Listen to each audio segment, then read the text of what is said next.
So first of all, when you study fruits and vegetables, we know that there's a high variability.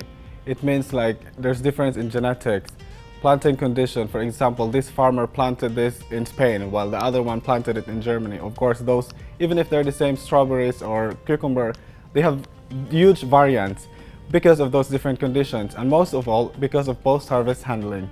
So post-harvest handling, as we know, is like after the harvest. For example, the market, before it reached the consumer. So these are the post-harvest handling. And most of the producers and even the consumers, they waste a lot of fruits and vegetables because of post-harvest handling and consumer handling. So in my research, because of this high variability, in my research as part of the Serenade project, I am doing a lot of analysis, or we call it replicates or replications, so that we will lessen the variance. So in this case, I studied the physical-chemical properties, for example, the color, the texture of your strawberry, how the size, the shape, and also the chemical properties, the level of sugar, how sweet it is, the level of acidity, how sour it is, and also microbial properties. And most of all, as part of the Serenade project, we studied the volatile organic compounds, or VOC. So in simple terms, VOC, these are the gas that these fruits or vegetables emit, and then we use this data, these parameters, in order to predict and to create a model to predict the shelf life of these fruits and vegetables.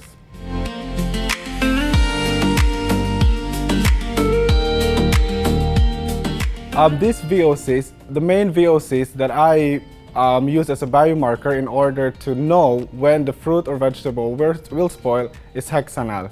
So this hexanal is a specific chemical that this fruit or vegetable release that signals when it becomes spoiled or you cannot eat it anymore.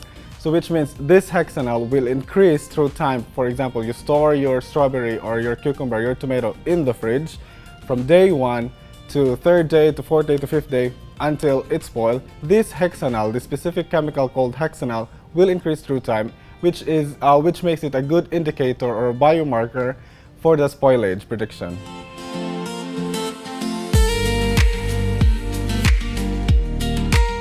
Okay, so this is a really good question. So as part of Serenade project, we use these different parameters, the color, the texture, the physical-chemical, microbial properties, and we integrate them, all of them, to create these smart products, to create models using machine learning, and to create these eco-friendly, biodegradable materials or containers wherein you can put your fruits and vegetables inside the fridge, and it has this sensor that will detect when it's gonna spoil. So from day 0 to the last day, and you will know the optimum time that you have to eat it before it becomes spoiled, which means spoiled, you cannot eat it anymore.